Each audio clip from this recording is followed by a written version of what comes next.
Assalamu alaikum wa rahmatullahi wa barakatuh.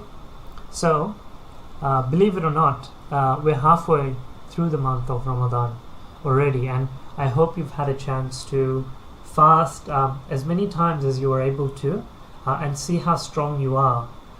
Before this month, it was even hard to avoid a meal, but now, mashallah, you are able to fast for so many days with restraining yourself if you're able to. And inshallah, by the end of the month, you will be one of those people who are the pious or who have taqwa, as Allah sort of mentions in the Quran. So today we will be talking about a very important khushali for the month, which is of course the wilada or the birth of Imam Hasan alayhi salam. So we will focus on two attributes of Imam Hasan alayhi salam today. We'll be focused on his generosity as well as his forbearance and what we can learn from that. However, as we always do, before we get into that, let's do a quick recap about what you may know about Imam Hasan alayhi salam already. So let's get on to it. Okay, so the first question is about obviously his parents. So he was the eldest son of who and who? He was the eldest son of Imam Ali alayhi salam and Sayyidah Fatima. So Imam Ali was the first Imam and Imam Hasan was the second Imam. Okay, next question, and there's two possibilities here. So I'll have two answers here. So who are his grandfathers?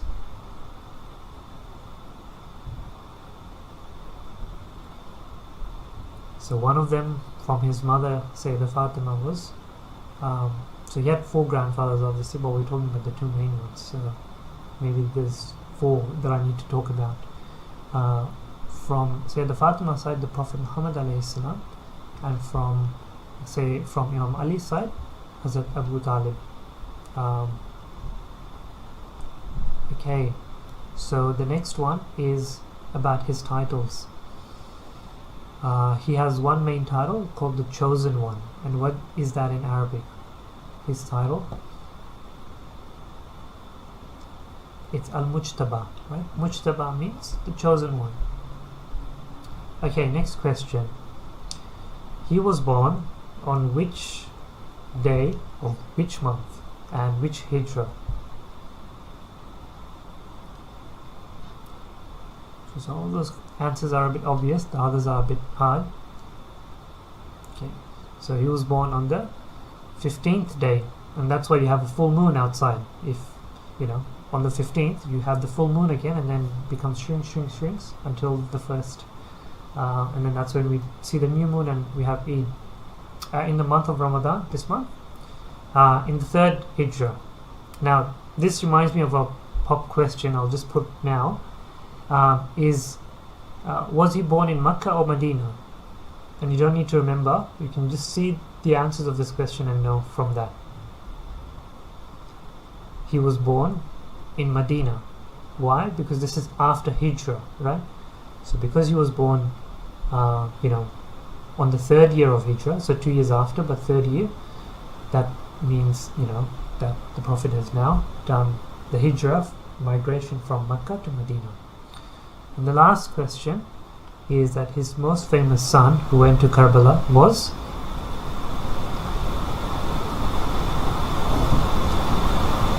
Okay, there's a bit of a glitch here, but the answer is Hazrat Qasim. So that was his most famous son that went.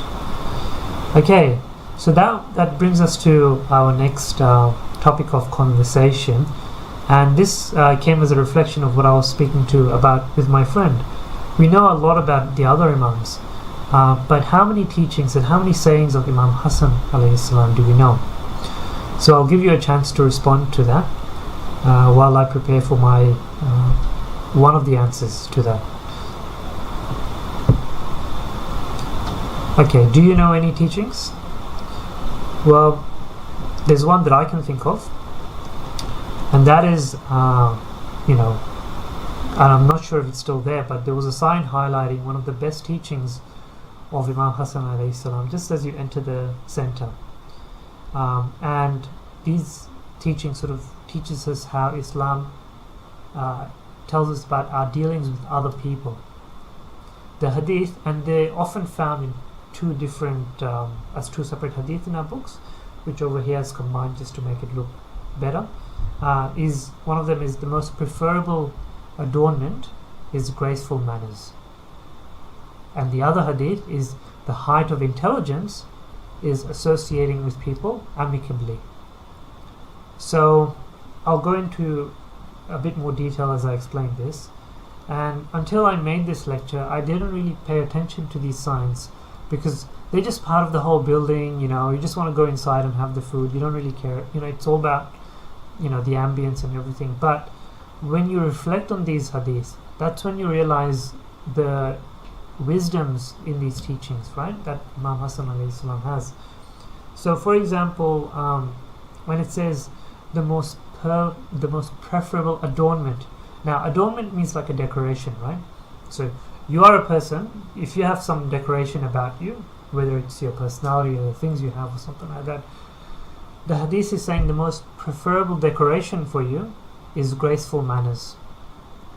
So, if you want to get friends and influence others, you don't need to read books about it. You just look at this hadith. The hadith tells you, rather than, for example, impressing your friends with flashy cars or getting gaming consoles or these kinds of things, graceful manners is far more preferable for you. And think about it, when you reflect on it. Would you like someone who has all the things in the world but lies, makes fun of you and backbites about you? Or would you be attracted to someone who may not have all of these things but thinks of fun things to do with you, helps you out, always treats everyone with respect, the kind of people that attracts people around? Which one would you prefer? Right? Most people would prefer the second, right?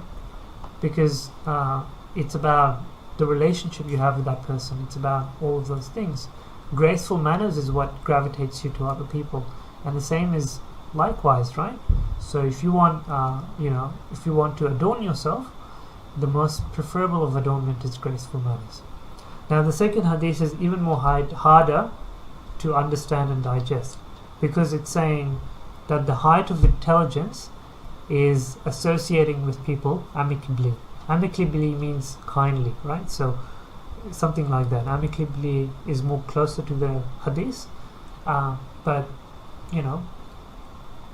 it says you're very intelligent if you deal with people kindly.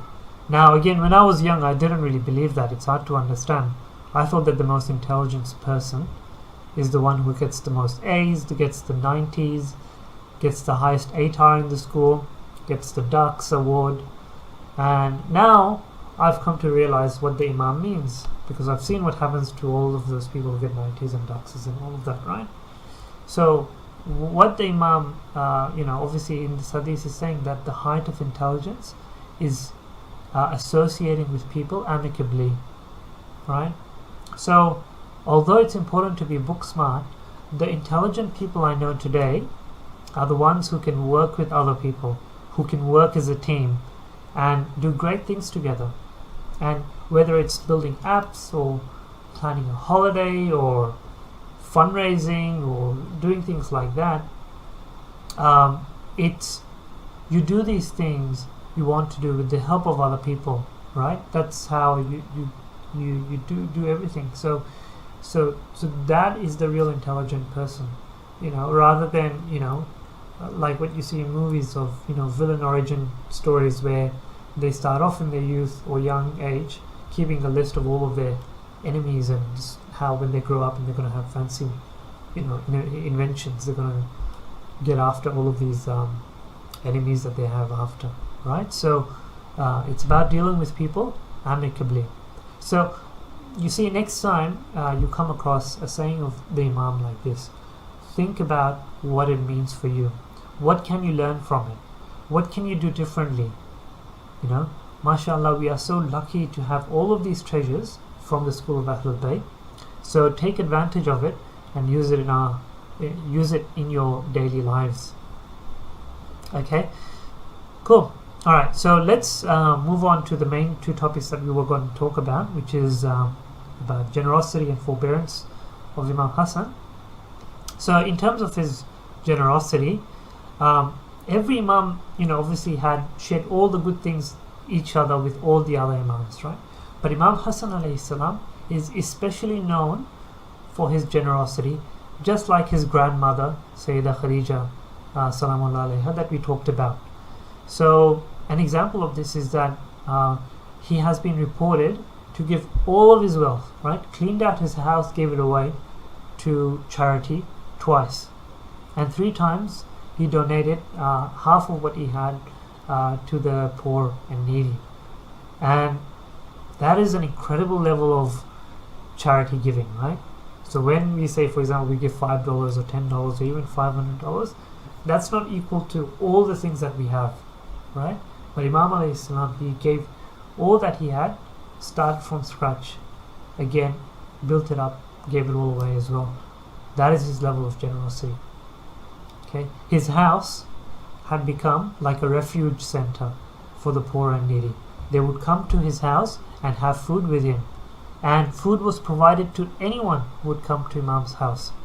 And we celebrate this concept today, right? That comes from Imam Hasan, and it's called the Dastarkhan, right? Which sort of remembers how Imam Hasan alayhi salam was so well known to do this. So the picture you can see on the screen, it's the picture of people walking. Is from Imam Hasan's garden today in the city of Medina, right? So when I went to Medina after doing Hajj, we all hopped on a bus and they took us to this garden where they took us to Imam Hasan's mosque and Imam Hasan's garden, and they gave us all some food in his honor. And they were doing this for all the groups that wanted to come there. And this shows you the incredible miracle of Imam Hasan's generosity that is continuing today, in his name as well. MashaAllah. Okay, so the next one that we'll be discussing in terms of his characteristics, his attributes, is his forbearance. Now this one is, to me, as important a lesson as his generosity as well. But it's important to understand what forbearance means, right? Forbearance means like being patient, being very patient, forgiving, while at the same time, as we being very patient, giving, trying to progress something, right? So trying to, move on while you're being patient and stuff like that. So for example, if you have a teacher and a teacher is trying to teach to a group of very naughty kids in a classroom, she or he will be forbearing if he's patient, but at the same time try to continue this lesson, right? So does that make sense? Like forbearance is like patience, but still trying to continue. So let's think about forbearance in terms of Imam Hasan alayhi salam's story. So as you know, in Imam Hasan's time, there was a lot of confusion and fighting in the Muslim Ummah. And that started when Muawiyah started to make wars against Imam Ali alayhi salam and his son Imam Hasan to try and control the Islamic Empire. So one of the things that Muawiyah did was that he ordered some groups of people to come in town squares and to come in masjids and say lies and curse Imam Ali alayhi salam. It was one of the terms of treaties that Imam Hasan wanted stopped, if you remember. So these people used to come in Syria, where Muawiyah was, and say lies and curse Imam Ali and Imam Hasan alayhi salam. Why did they do that? Because they wanted to motivate the people to come and fight Imam Ali and Imam Hasan so that Muawiyah could expand his empire, right? So most people who lived in Syria, where Muawiyah was, developed like a deep hatred for Imam Ali and Imam Hasan alayhi salam as a result of all of this propaganda that was happening. So once there was a man who came from Syria, right, where Muawiyah was, and he saw Imam Hasan alayhi salam on a horse, and as soon as he saw him, he started to insult him, kept on insulting him, and at that time Imam Hasan alayhi salam patiently waited for him to finish his cursing, and then after that said to him, "Old man, I believe you are a stranger. Maybe you've confused me with another person, right? If you ask forgiveness, it is granted to you. If you ask for a means of transport, I will provide it to you.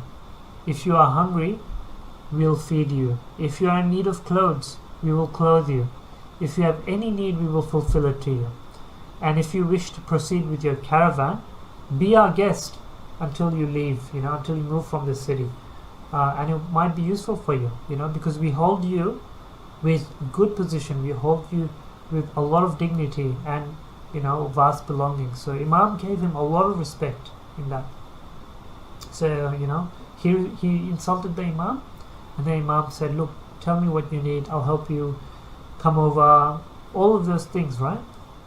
Can you imagine that, right? So Imam, instead of replying with an insult or something like that, because sometimes, on the road someone insults you, you insult them back, that's the common thing.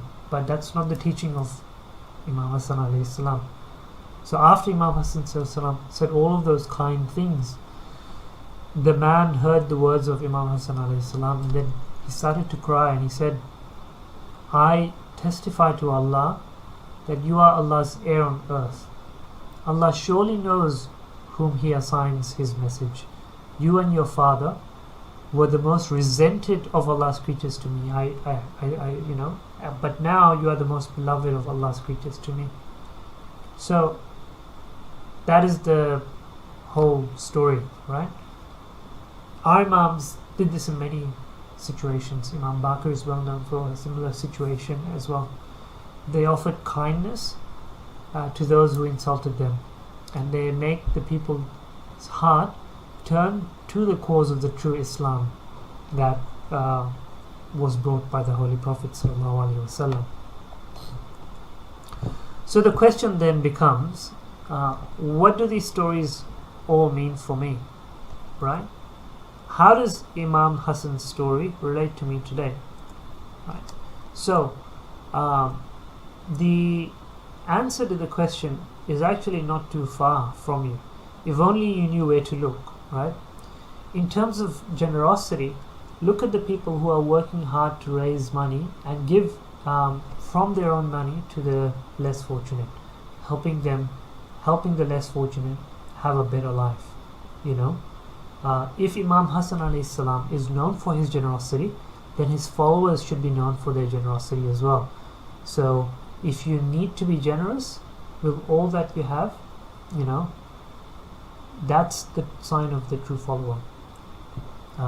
If you want to follow him, follow his steps in terms of his generosity. And the second is related to the forbearance we can have. Now I wish I had enough time just to focus on this as a lecture, but I'll just briefly touch on it, and this lecture might become a bit longer, so forgive me for that in advance.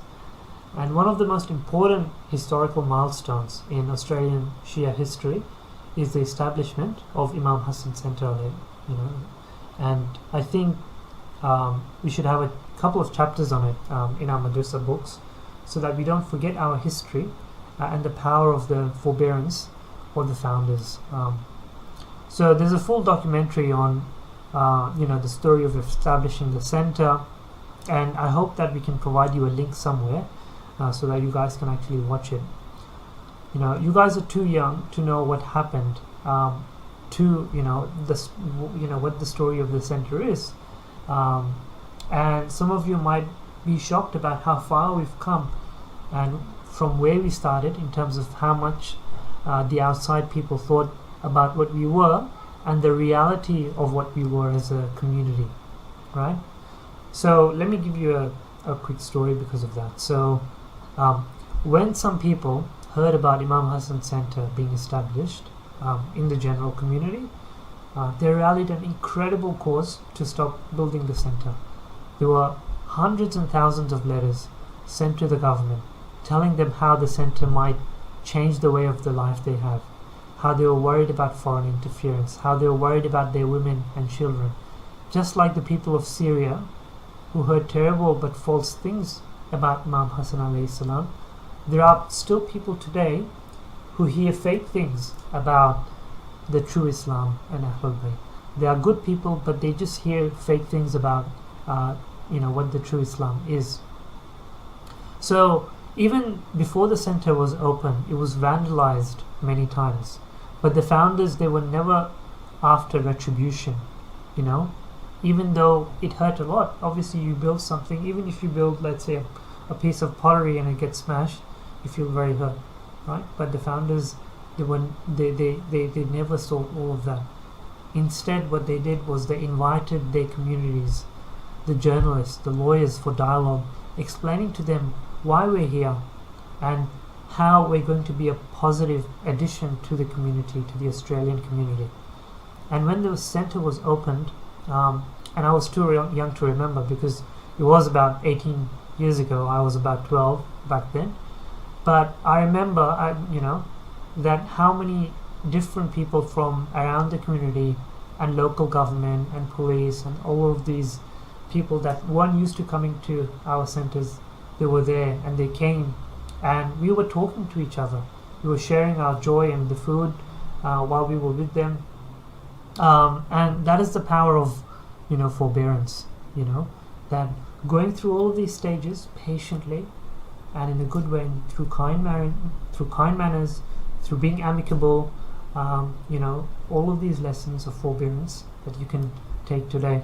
And apologies that I couldn't explain this whole story, because and I wish you can do it, because it's a very fascinating story, and you really appreciate everything that has gone into all of the the things that we have today.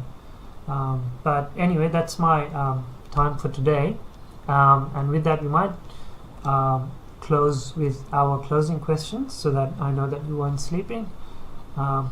So let's move on to it. Okay, the first question is that the most preferable adornment is graceful,